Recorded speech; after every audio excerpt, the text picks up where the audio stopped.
આજે જવાનું હતું એક ઓપનિંગમાં, તો આ હીરો તો જો તૈયાર થઈ ગયા. મારા તો ઈનાય કપડા હતા, નીકળી ગયા સીધા. મને કે હાલી કે ફટાફટ પહોંચાડી દઉં. ત્યાં ગયા તો બ્લડ ડોનેટ ચાલુ હતું ને. વીડીભાઈ અમને નરીન કે તમારે લોહી નથી દેવું. હરી કે મારે લોહી છે તો દવી ક્યાં પી કે બધું. બોલો આવું કરે હાવ.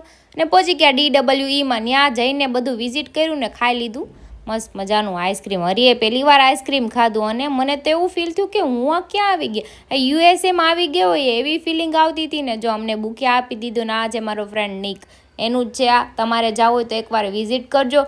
USA છે, ન્યૂઝીલેન્ડ છે, જર્મની છે, UK છે અને બેલારુસના તમને અહીંયા છે ને સ્ટડી વિઝા મળી જવાના છે. તો ત્યાંથી અમે નીકળી ગયા સીધા ખમણ ખાવા, રસાવાળા ખમણ ખાઈને પછી મારે જવાનું હતું કાનાના વાઘા લેવા. તો મને કાનો ને રાધા ન્યા મળી ગયા. તો મારી રાધા થઈ ગઈ હતી તૈયાર, કેમ કે એને આશ્રમમાં જવું હતું. અને પાછી ઉપર વહી ગઈ હતી ને કપડાં બદલાવીને અમારી યારે પાછી નીચે આવીને અમારી સોસાયટીમાં છે ને અમને બહુ મજા આવી. પહેલો જ ફેસ્ટિવલ છે અમારા સોસાયટીમાં જન્માષ્ટમીનો. ના કાનો જો કેવો રોવા માંડ્યો, કેમ કે ઢોલ વાગતો હતો ને તો છોકરા બીજે નાના નાના છે. 12 વાગી ગયા હતા ને કાનાના દરવાજા ખુલી ગયા. હો પણ જો અમારો Kano happy birthday Kana, happy Janmashtami to all. જન્માષ્ટમીમાં મજા આવે ને. જો આરતી થતી હતી ને હું ને હરી બે ઊભા હતા. આરતી કરી લીધી આપણે, દર્શને કર્યા મસ્ત મજાના.